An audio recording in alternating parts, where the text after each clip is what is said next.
Hello, my name is Russell Myers. Welcome to Issues Unite. So, the Federal Reserve and the media talk about reducing inflation. The Federal Reserve talks about a target inflation rate of 2% or whatever in the long term, although that's in the distant long term. That's not going to happen anytime soon. But they talk about this like it's some magical thing that means a thriving economy. The fact is, if you completely stopped inflation today, then the economy would still be in decline. This is for very good reason that you can look at objectively. When you talk about inflation in the way that most of us experience inflation, what you're talking about is how much more your cost of living is in relation to what you earn, real wages. So if your wages remain completely flat, stable, then from year to year, if you had a 0% inflation rate, then things should balance out, right? But they don't, and they won't, and they can't. Not with our current system.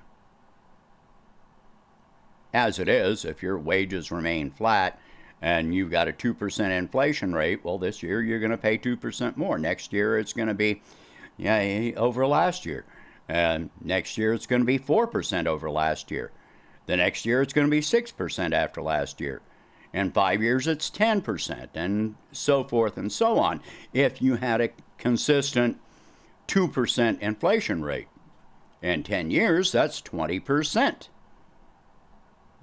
So if your wages are staying the same, in 10 years, you're paying 20% more. So you've lost 1/5 of your income. Now, I am not going to go into the interest rate or currency creation, which those are kind of related, kind of not. Those are their own monsters to deal with. I'm just going to keep this fairly simple. We all know about the flow of wealth going to the top. Now, this is where most of this comes in. And I'm going to use some very conservative numbers just for ease of understanding here. If the top 0.1% claims 10% of the wealth created in this country per year. All right? So what that means is that they claim 10% of all the wealth created in this country this year. Next, that money is removed from the economy. It is not creating jobs. It is not paying wages. It is not doing anything that benefits the real economy. So if they take 10% of the wealth created in this country this year, well, next year they take 10%. Now you've removed 20% of the wealth that is created in this country, and the next year they take 10%, and now you've got 30% removed. And now this is without going into the currency creation thing, but this is for a simplification. In 4 years, it's 40%. Then 50, 60, 70, 80, 90, and 10 years, you're talking about 100% of the wealth created in this country going to the top. Here's the real truth of the matter. Yeah, you think that this is overblown. Here is the real truth. we are already well above the 100% mark on this. That we are the interest on the national on tax revenue is at about 135%. That's right. If we take in, for example, $1 trillion, well, we're paying $135 trillion. $1,350,000,000 with interest on tax revenue. That's just an example. That's just to understand where we are at. Where we are at as far as wages and income are concerned for the average American. Savings are at the lowest point that they have been in like 40 years. Savings went up in 2020, and then ever since then, you can see it just drop off a cliff because people have been having to spend their savings for basic survival. In addition, consumer debt is higher than it has ever been in the history of the world in this country. Now, you may think that you are doing well if you got some money left over above and beyond your income with your paycheck, but turn around and take a look at where your money actually goes. Your assets versus your debts. Most of us are carrying debts. We have monthly debts. We have living expenses. You got housing. You may have a mortgage, rent, car payment, student loans, credit cards. Most Americans have more debt than they have assets.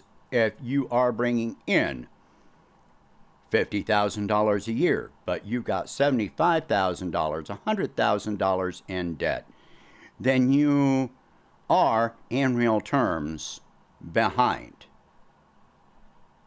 Your income is behind what you owe. And you're going to be paying that interest. Where does that interest go? Well, that interest goes to banks, which means it goes to the wealthy investors, the ones taking that 10%, and it's being paid out in dividends to those people. So while you are paying in, they are collecting.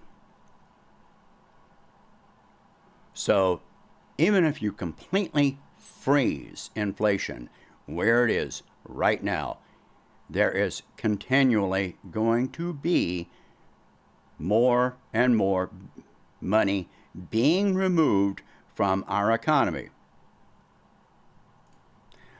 Now, you cannot stop this from happening because there will always be manipulations of pricing.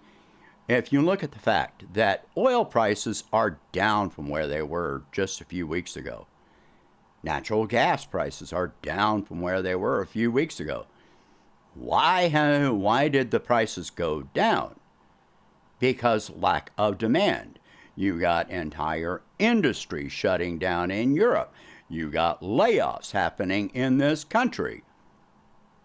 The people that are laid off, where are they at in terms of inflation? Well, now they're living on reduced incomes or no incomes because they've been laid off. Sound good to you? No? That if you completely froze inflation, how far behind would all of these people be that have been laid off, the companies, the employers, the employees,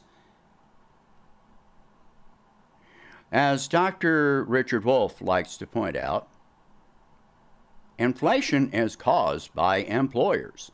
Employers set wages. Employers determine your wages.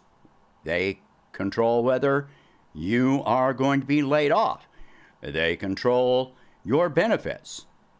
If your wages remain completely stable, but the cost of your benefits goes up, or your benefits are completely eliminated, causing you to pay for them out of pocket, your real wages have already declined, period. That's it. Do you have a Cadillac health plan that has no deductible? Chances are not. The people that do have those plans, well, they can afford it. And guess what? Well, you're paying for it because you're paying for the profits that go into them being able to pay for it. Then, when they have that health plan, you know what's happening? You are paying into your health plan, and it's going to pay for their health care. You are paying them twice for their health plan.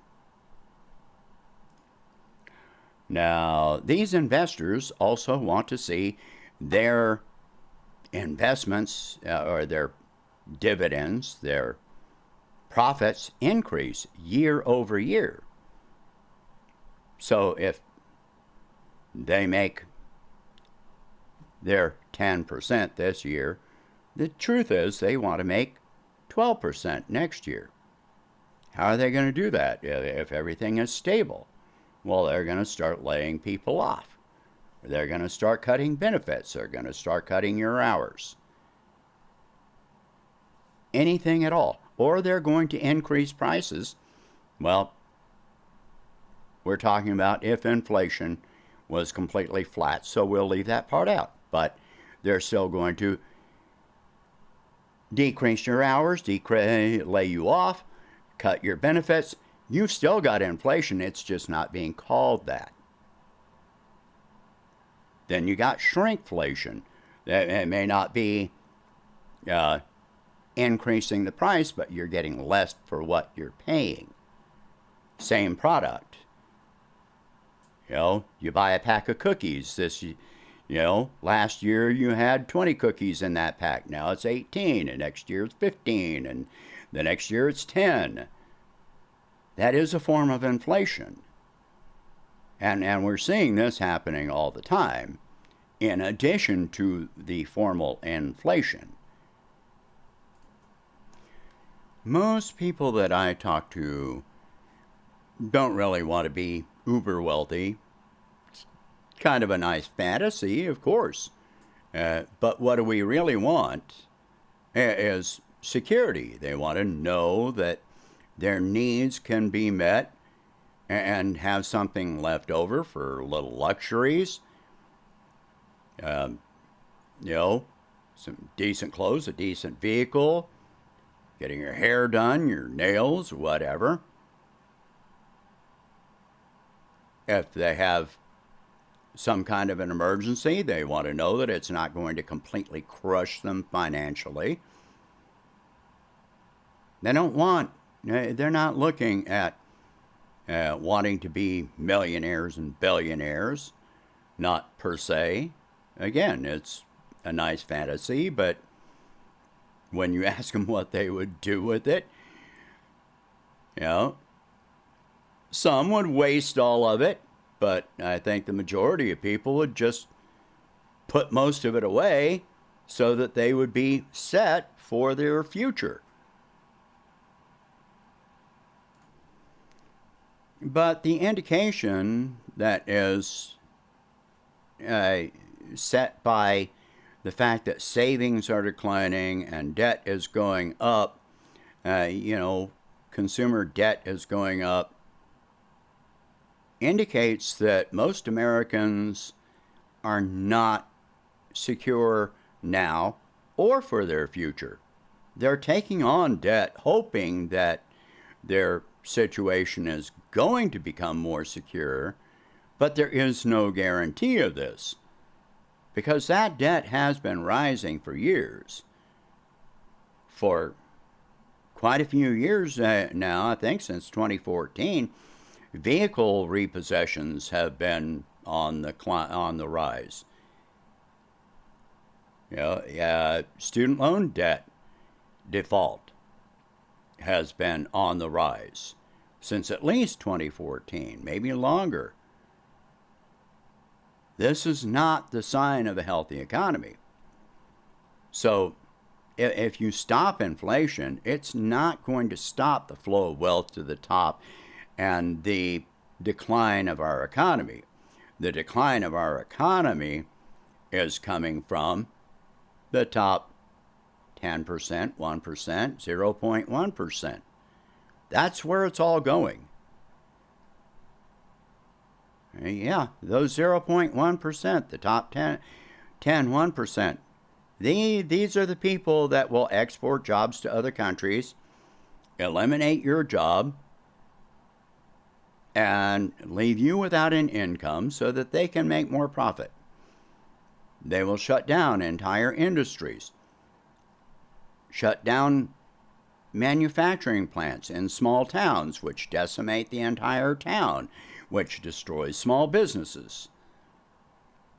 Even in large cities, if you close down a large enough employer to move it to another state or another country, you can do major damage to the economy of that city or town. And this is what has been going on for the last 40 years or more. So all this talk about controlling inflation, bringing inflation down, even if you would have to actually reverse inflation, which is not going to happen. When wages go up, the response of wealthy corporate investors, stockholders, is to start laying people off to control costs and increase prices, bringing inflation back into the picture, so that they will continue making more and more profits for themselves, no matter what it does to society or what it does to the general economy.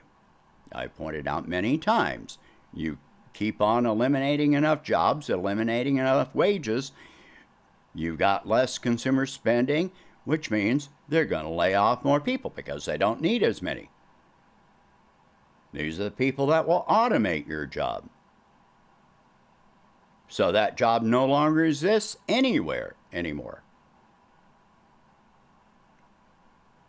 So there are solutions to this, but none that are going to happen under this current governmental corporate structure, because government and corporate are one and the same in this country. Anyway, so when we talk about reducing inflation,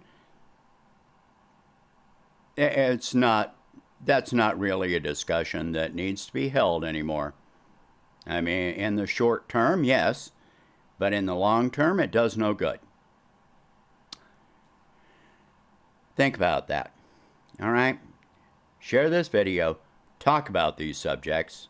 If you can afford it, please donate whatever you can to help expand this channel and my presidential campaign.